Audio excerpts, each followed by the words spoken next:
The chat is open. Nylan's voice is not projecting during the live, so he can. Yeah, I don't know why that. You don't talk loud. I think it's also my positioning of where I am. Yeah.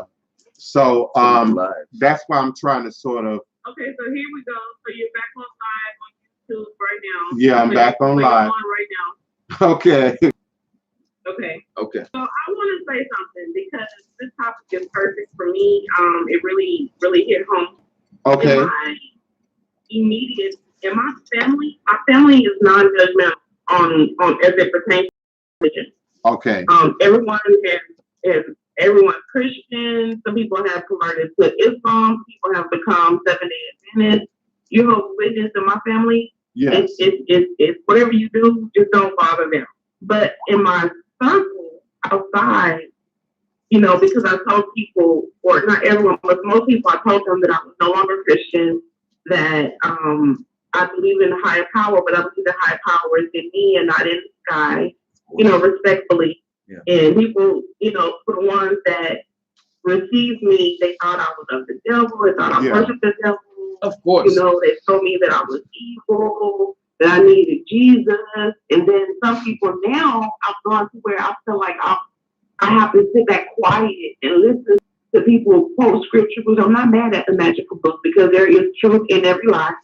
But I have to listen to people quote me this and tell me that I need to always put God first. When God is in me, I'm always going to put me first.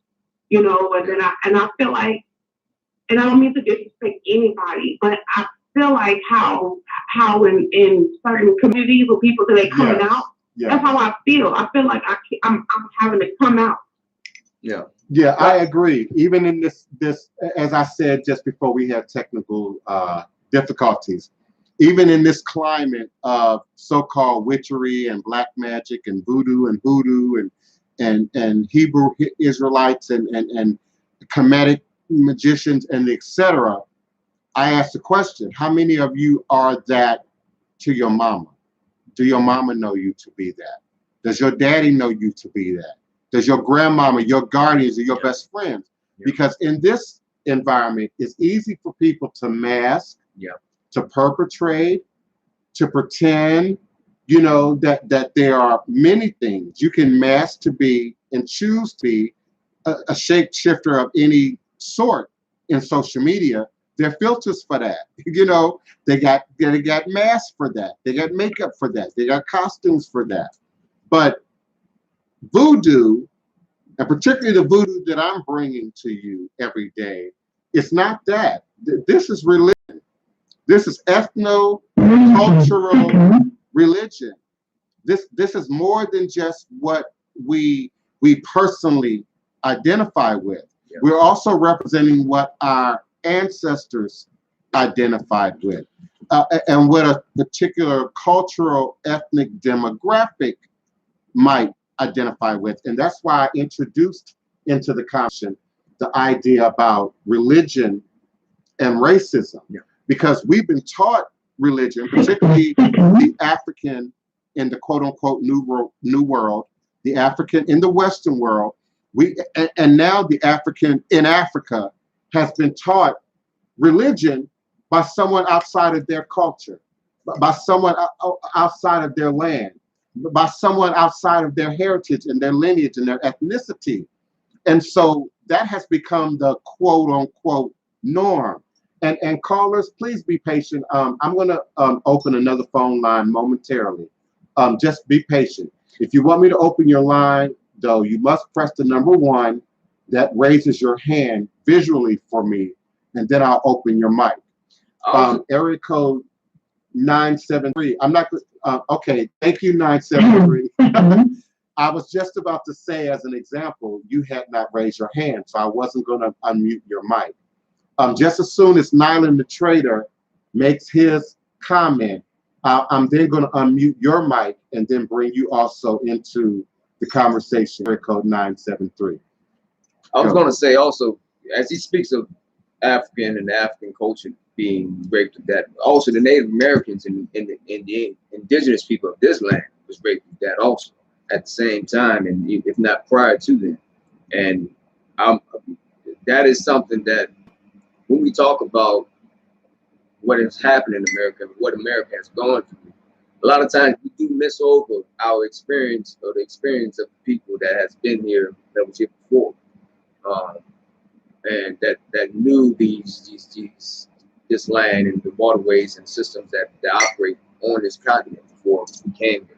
So I would say that respecting the ancestors, respecting the ground that we stand upon, you have to start there and go through your experience.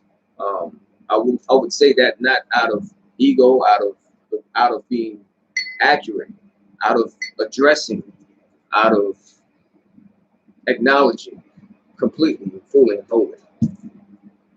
I say all the time on this show that to be a godchild of mine, to be initiated with me, I don't care who you are, with your race, with your ethnicity, you got to have DNA done. We're going to look into your lineage. We're going to look into your bloodline. We're going to look into your family. Area code 973. First, I want to say thank you so much for your patience and for following our suggestion and calling in with your question and comment. You make the show better. Please tell us who's calling and where you're calling from. Hi, this is Takia. Hi, Takia. From New Jersey. Thank you. Yes. So in the chat, I will leave him downstairs on YouTube. Yeah. Hey, yeah. How are you? And I'm good. How are you? Doing All is a blessing. All is a blessing. I'm glad you can hear me a little bit better now. I'm hearing my Yes, voice is I a little hear you. low on YouTube Live. So what is your question or comment, So beloved? the first thing I want to address is how to greet you or approach you. It seemed to be I was kind of nervous calling in, Prince Ty, DivinePrince, and I know there's a way, and I just want to, have that clear. How to address you, even in the chat or email. Yeah, DivinePrince is fine. Respectful. DivinePrince is fine. Okay, so my question is, I think it was misconstrued in the chat the other day. What's your viewpoint? Can you hear me? Yes. Yes, we can. Absolutely. Yes. Okay. Your view on gumbo spirituality or religion. Everyone is like I would say Voodoo called me, but everyone's like, well, I'm called from to Santeria or Santa Marta called me, or I'm a Christian witch, or I'm a kitchen witch, or I'm a alchemist, which we can all gravitate towards those things. But what do you think about that gumbo religion and mixing all these deities and working with all these spirits? Yes. First of all, him downstairs, I certainly appreciate your question. I always appreciate an opportunity to speak power to truth. This is a pet peeve arena question for me. You trying to get me to cut up live on air. I know what you're trying to get me to do. But it's it's very common. It seems to be the nature, the spirit of the day. It seems to be how, people are operating today. And I absolutely can support it. I don't. It would be equal or the equivalent to taking just a little bit of everything out of the medicine cabinet. Just a pinch of a little bit of everything. In order to protect you from anything, seen or unseen. It's just a dangerous practice. Right. It's also a dangerous practice sometimes to mix these spirits together. Even in the order, in the placement of Orisha, of Loa, we don't call them all down at the same time. We don't feed them all at the same time. We don't place them enshrined right next to each other or in combinations that are not conducive to the beneficial energy benefit that we're desiring from any particular shrine, altar, or deity and spirit that might inhabit that. So no, I think it's a bad practice all the way around. I also, in speaking to mental health and the presence of mental health, particularly in our community, we've already been opened up to generations of forced religion. We've already had that now create ghosts, goblins, demons, and jinn generationally within our families.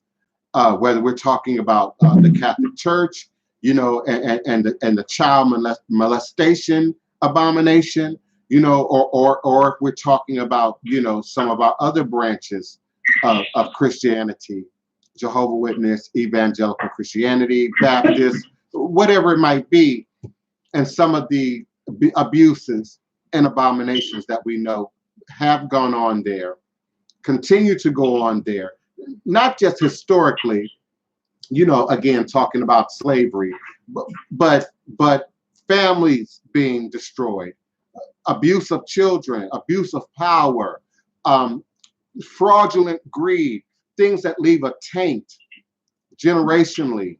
You know, we call them generational curses sometimes, within our immediate families or within our communities. So the idea now of, well, I'm then just going to take a pinch of that and leave what I don't want, leave what I don't need, leave what's not useful. Okay.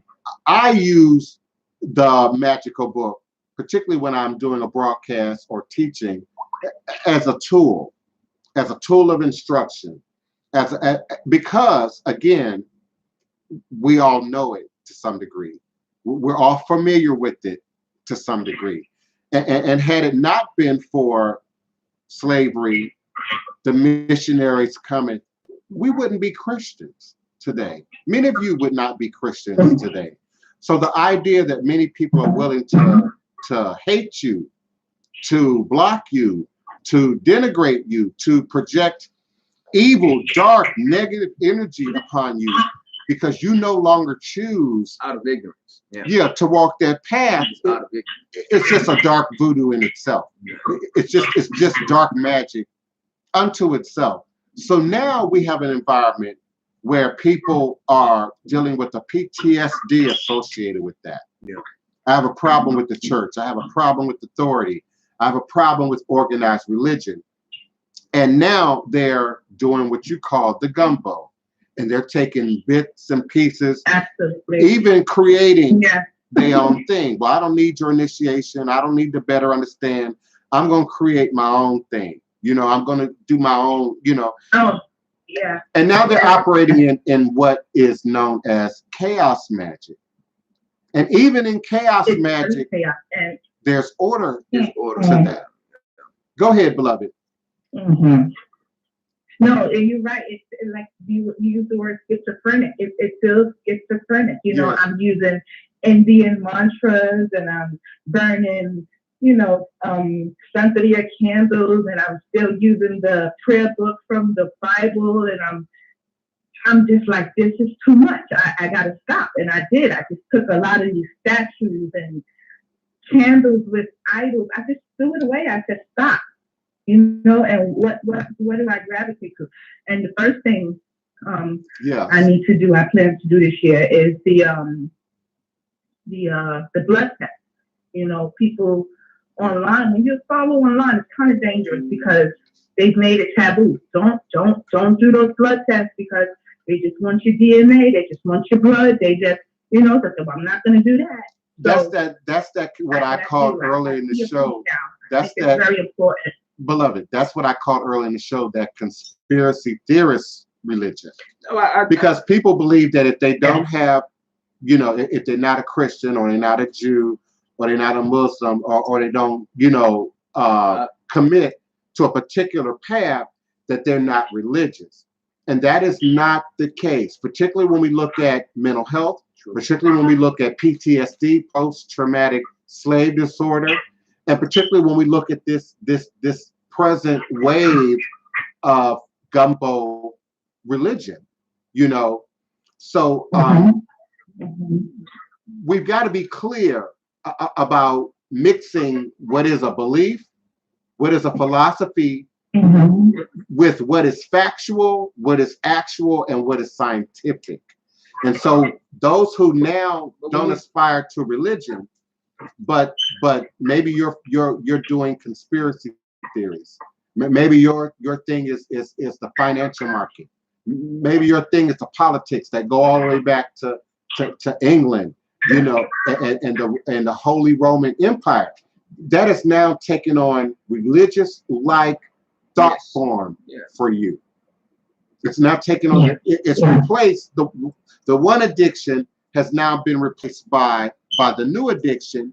If you have not done the work to address what the blocks, the PTSD, the issue is in the first place.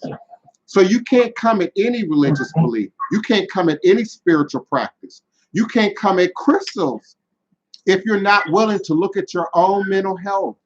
If you're not willing to look at your own thought process.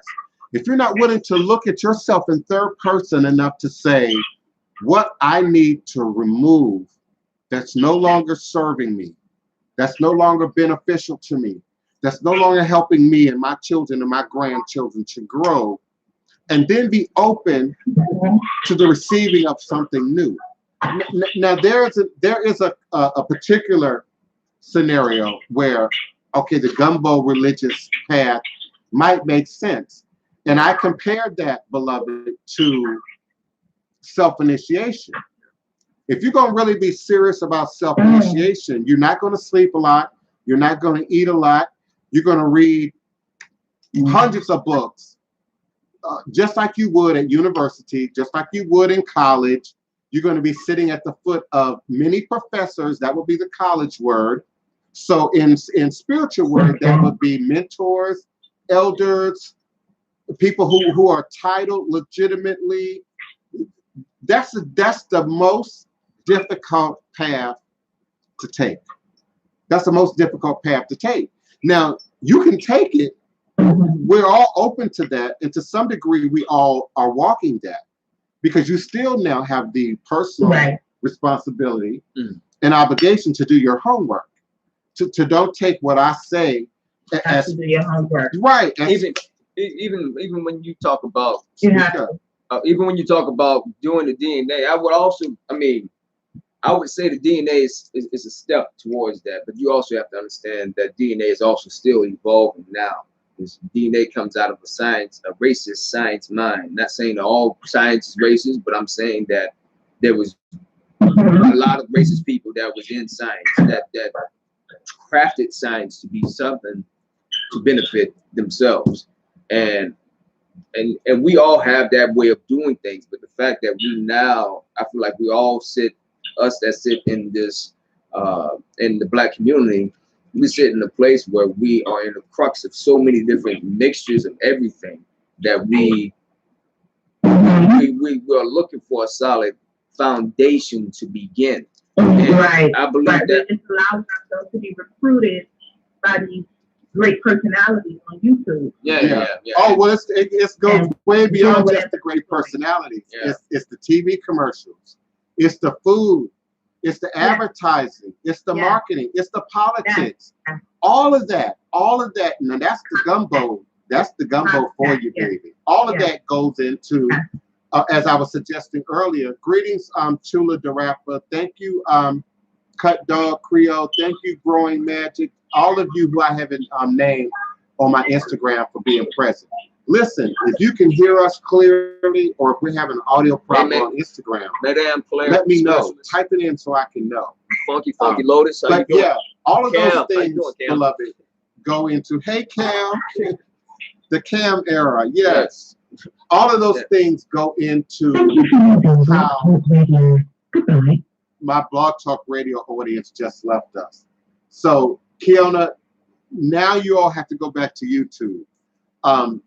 The Blog Talk Radio was only programmed in for a certain amount of time. So if you were on Blog Talk Radio on the phone, you had a question or comment, I do apologize.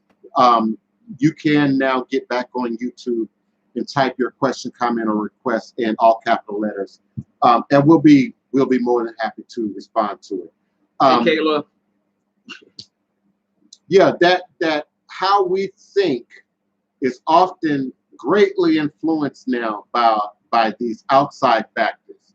And let's say, when I say before, I mean before the computer, before television, before radio. You were most influenced by your parents, your neighbors, and of course that was contingent on the type of community. If you lived in a rural area where you might not have had very many neighbors, then you had less outside influences.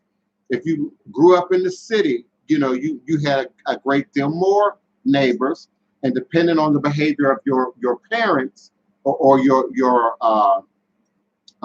whoever raised you, then you had the influence of your outside inner circle, your extended family, friends, your friends' parents, their influence.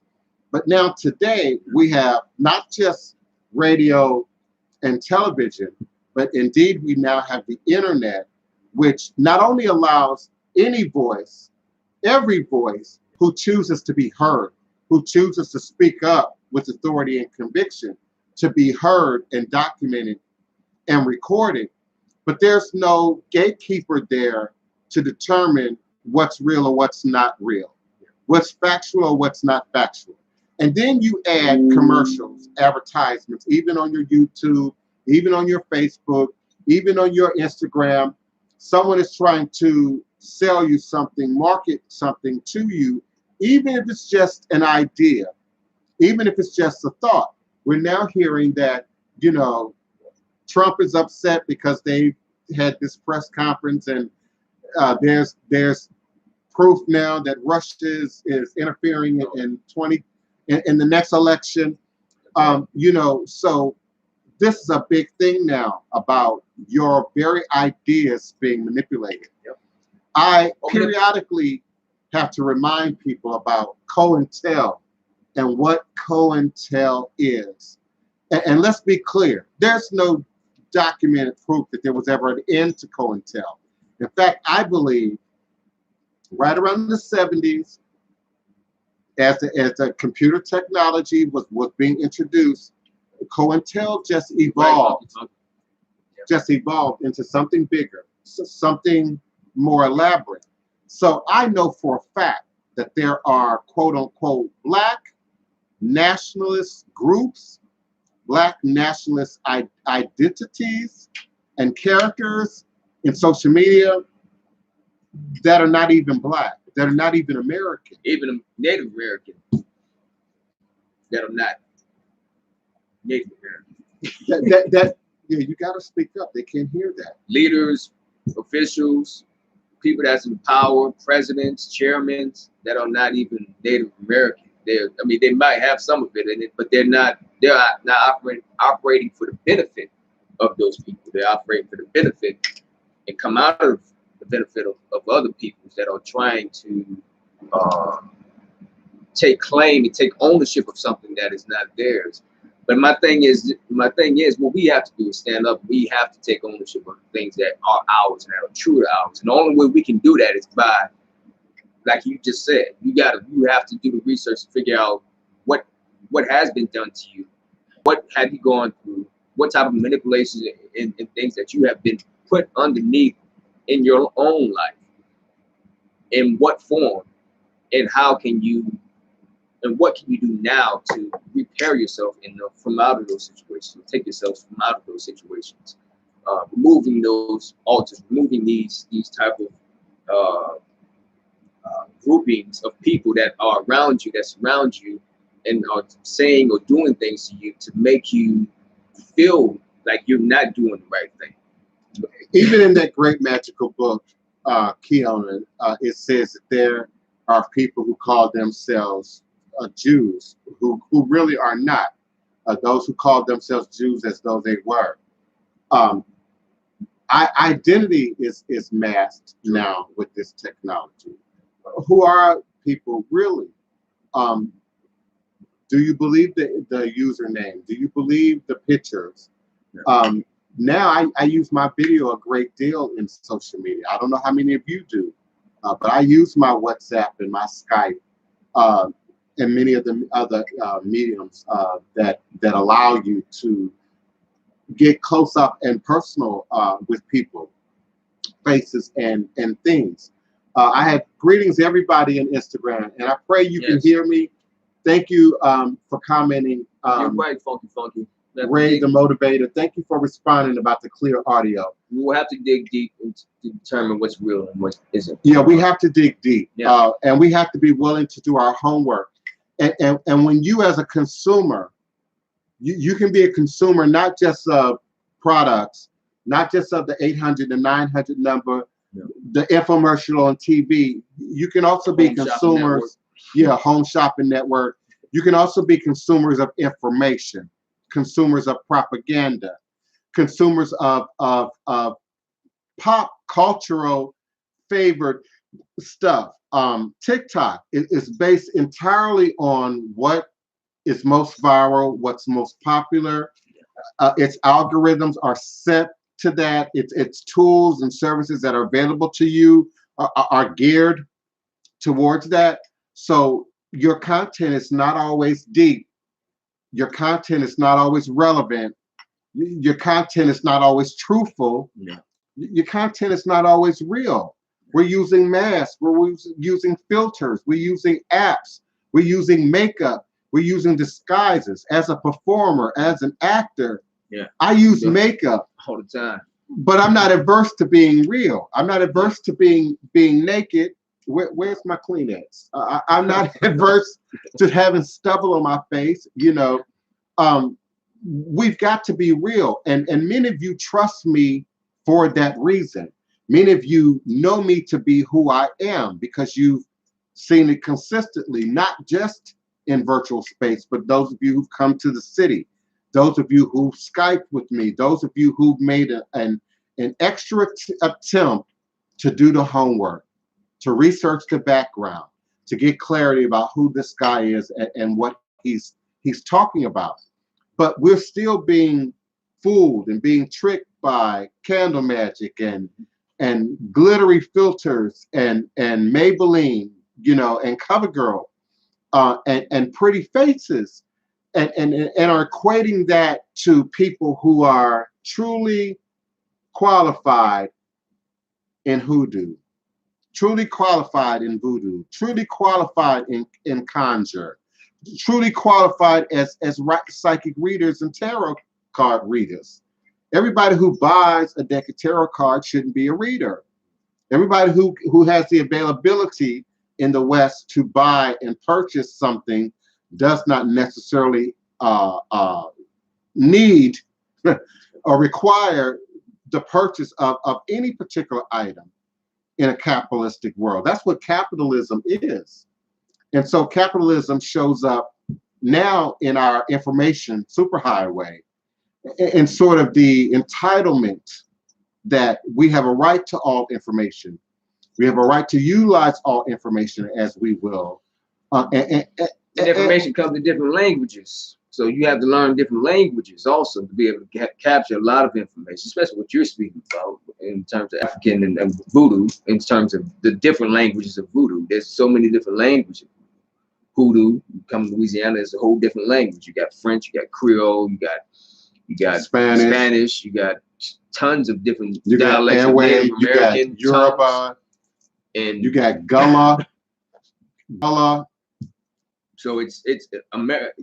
What we're dealing with and what we have to do, you have to understand that everyone, to a certain extent, I know for myself, I speak for myself in terms of spirituality and the journey of it. It's something that is ongoing. It's something that continues to go. It's never ending, and it's also not. It's not easy. It's not an easy thing to do. So it's not something that, of course, I know we all share that in common. We all understand that, and we all have to understand that and work with each other and be there for each other and communicate with each other and actually demonstrate your presence, even in these social media platforms that are fabricated to a lot of the extent of what it is. But we still have to be able to have a demonstration of what's real and what's on the ground and what's happening and what's going on, like in those avenues. Right. That's right. Listen, I want to respond to a comment, not a question, that Kiona made much earlier in the chat. And she said, truth be told, there are spirits that get offended and find it insulting to be rebuked in the name of Jesus and then want to do what they do. I'm sorry. Then want, girl, your grandma girl. I'm not sure the last part of that, but I'm responding, Kiona, to the first part of that. Spirits that respond to not just being rebuked, but being questioned. Correct. And again, we have to look at, are we talking about a spirit? Are we talking about personality or character traits? Are we talking about mental health? Mental health. Now, sometimes there are mental health conditions that don't allow a person to be questioned, that don't allow a person to look at things logically, rationally, even multidimensionally, be willing to look at more than one perspective. But there are indeed spirits that don't want to be questioned. And this can show up sometimes in concert with mental health, with a mental health condition or mental health manifestation of some sort. Don't want to be asked questions that force them to logically process things. Sometimes you can determine whether you're speaking with a person or with the spirit just by that test alone. Are they even willing to, as all humans are able to do, rationalize the idea that there are other options, that there are other possibilities? And sometimes the spirit will not rationalize that, will refuse to be put in a position to have to rationalize that. And so there's aggressiveness. There's the wall that's put up. There's the road, the inner and emotional and spiritual roadblock that's put up. There's the inner deafness and blindness that takes place. Let he that has ears to hear, let them hear. She that has eyes to see, let them see. But there are some who cannot open their eyes. Again, either it's demonic possession, jinn interference, if you will, or mental health. Certain disabilities prevent people from hearing, and then hearing things clearly or hearing things in a particular way. My Asperger's causes me to hear things in a very specific way, in a very detailed would not be the right word. It's almost like a roadmap because it's physical, but it's inward. And so there's a pattern that's followed. There's a road. There's a railroad track there. And then when there's a deviation to that causes me some level of inner discomfort.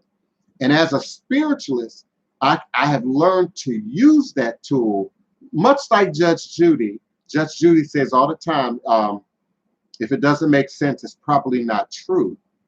She's following a track. There's a pattern. And that pattern is not just, the pattern that we're looking at, but then the history of, the knowledge of, the experience that comes with, particularly your age. How many times have you encountered this pattern? How many times have you had to interact with the particular energy? As you get older, as you become more experienced, as you become more knowledgeable, as you read more books, that should become easier, not more difficult. I just want to tell you guys goodbye. I think Instagram is giving me like a minute left for our broadcast here on my end.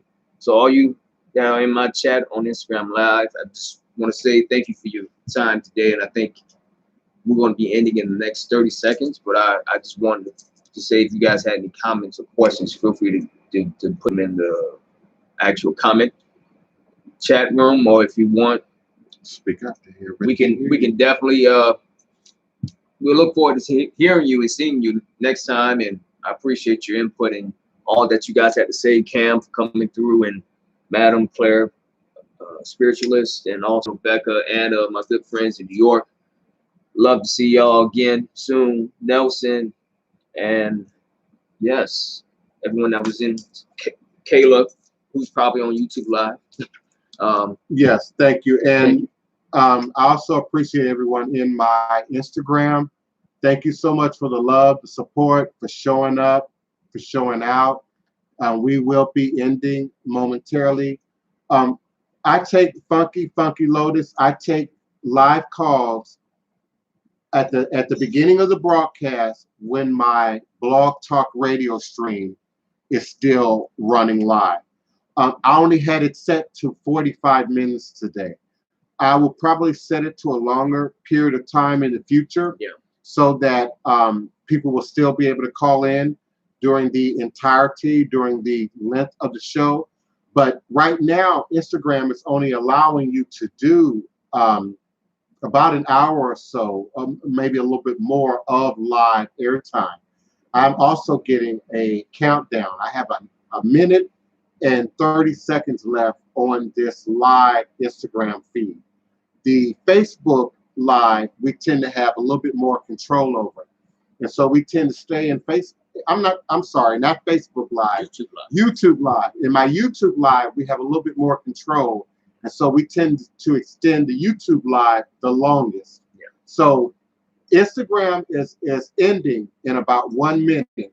So if you want to get on the YouTube Live at youtube.com/Voodoo Tide, that's V like Victor, O-O, D like David, O-O, T-Y-E.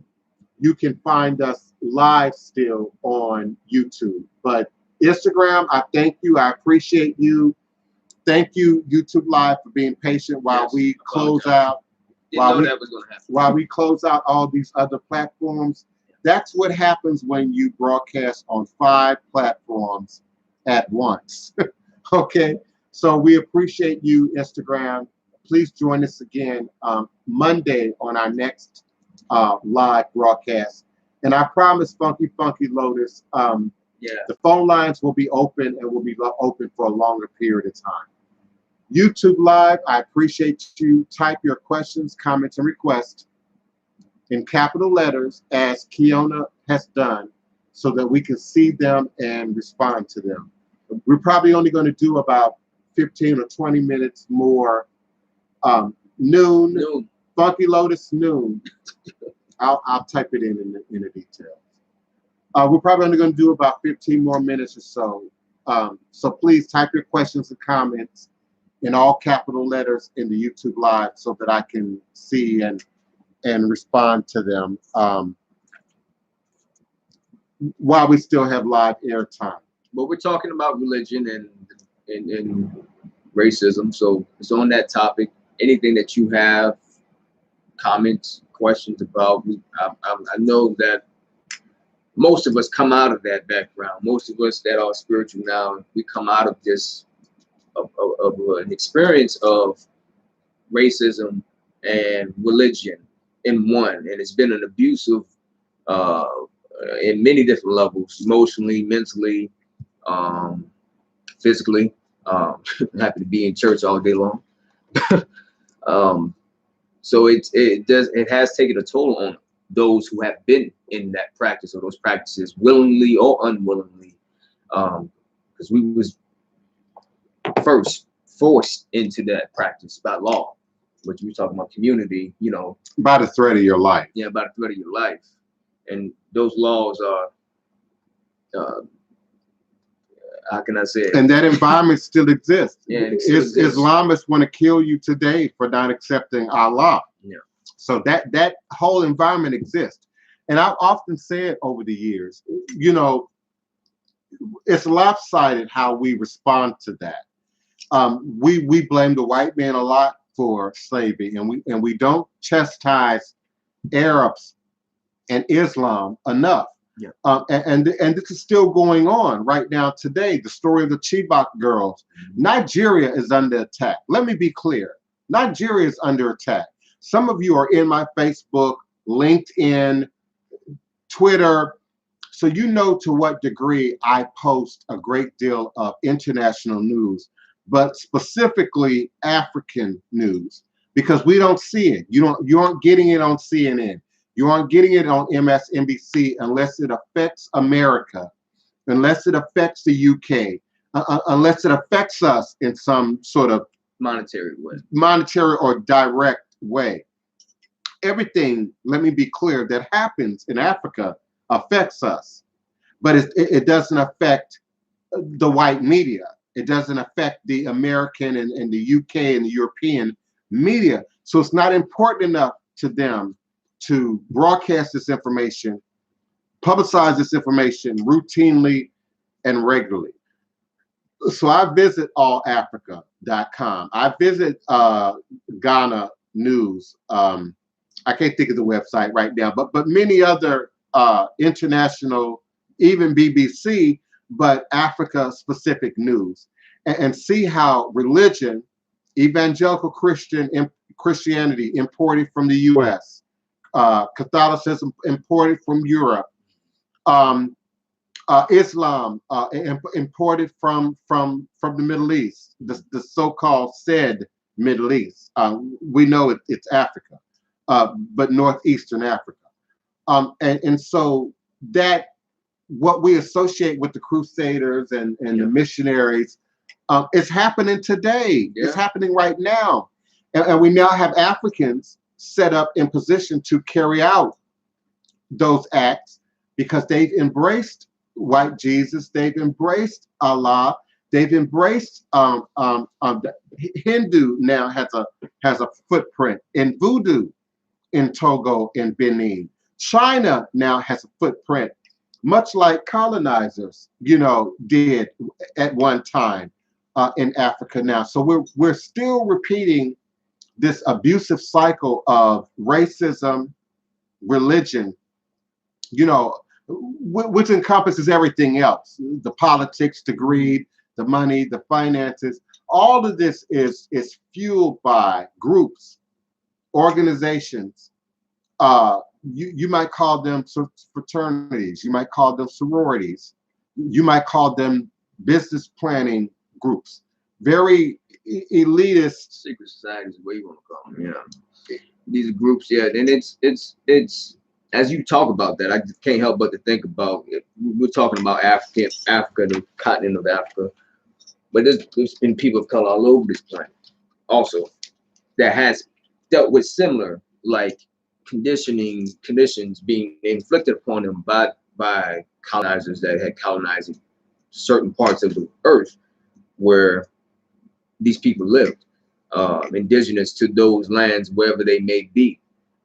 So it's not, I'm not saying rule out Africa. Africa is a very important continent. I'm just saying that really to get down to the solution of this, we really have to look at this from a 360-degree perspective.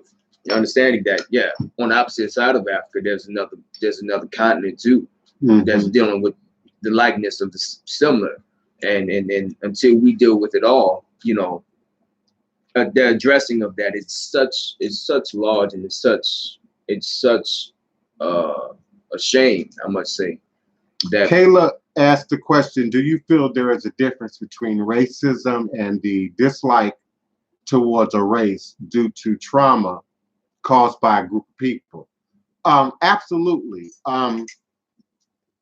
Racism and prejudice, first of all, are not exactly the same thing. No. They can be similar, they can have a similar root, but you might be prejudiced against light-skinned girls. You might be prejudiced against women with hair.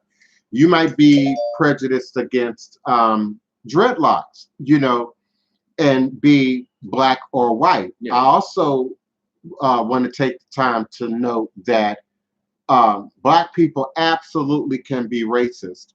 And the idea that, we don't control power, we don't have enough economic and political power to to be racist is not. It's a half truth. It's a half truth. Racism doesn't require you to have money in the moment. It just requires you to accept white supremacist ideology, beliefs, positions, and then be the carrier of that information, that vibration, that demonstration. So today, the discussion even of racism is complex in this so-called post-racial, diverse, mixed, society that America likes to claim to be, likes to suggest. But so we see it taking on a new face. We see it taking on a new disposition. We discussed right before the show today. The sort of the correlation between religion and racism and elitism, classism, which does not always have a face, which does not always have a race to it. So you can't really account for those people. Those people kind of like, they fall by the wayside, and you don't really, oh, they just had this. They wasn't a part of this. Like I actually know, I've been doing some research and some digging on some things, and I've actually ran across, and I'm not going to give the name of this family, but an aristocracy family that came out of the aristocracy that was in this area, and one of the sons of this gentleman, he ended up becoming a governor of Louisiana, but he ended up leaving the aristocracy and coming to Louisiana and coming to America before America was, Louisiana was even colonized, and Louisiana was even Louisiana, and he was here. But because of his study and just because of the way he carried himself, just because he came from that environment of aristocracy, he basically was given that position because of how he carried himself, the class of that individual. Just overstood anyone else's class that was in this area. So they gave him that leadership role. But he went away from that and he became a governor here in this country. But he took his way of life from that, but moved on from that and became a governor that did not operate within the aristocracy at all. But that still doesn't change who you are. I'm saying that to say that also, going back to what we're talking about religion and racism, we all coming from a understood mind of religion. We're coming out of that to approach other things, but make sure you approach those things, but you should not stay where you were. You should grow from where you were. And I think that is where we are struggling to grow from where we were, which is where we are, which is a place of a lot of times hurt, pain, emotionally, mentally, physically, economically, first and foremost, because the Black church or the religious institutions within our organizations don't run the way most other communities run, like the Jewish community, or even like most white communities that have powers outside that reach outside of just a spiritual temple, that reach outside then the doorstep of the church. Like, you have to be able to implement that power in other systems in your society to be able to really benefit from that. And that's what racism is now that we experience. And it's not called, it's called racism.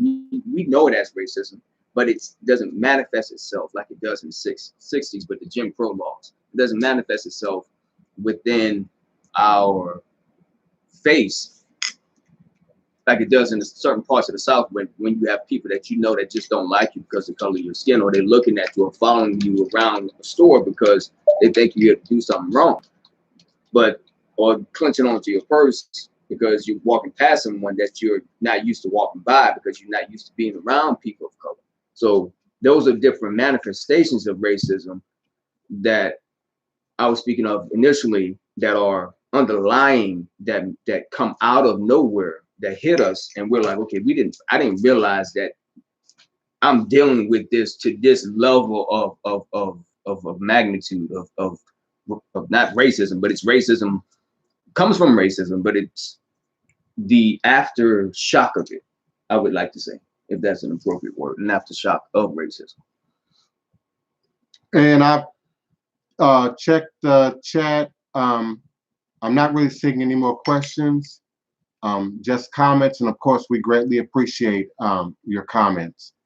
I'm going to be ending the show momentarily. We are indeed grateful for your active participation, your love, your support. You're welcome, guys. Your donations, you're continuing to show up even in presence of technical difficulties, glitches, and remain present here. We certainly do appreciate you, and we invite you to join us here again on Monday at high noon U.S. Central Standard Time for another edition of real revolutionary hoodoo, New Orleans voodoo secrets and recipes. Yeah.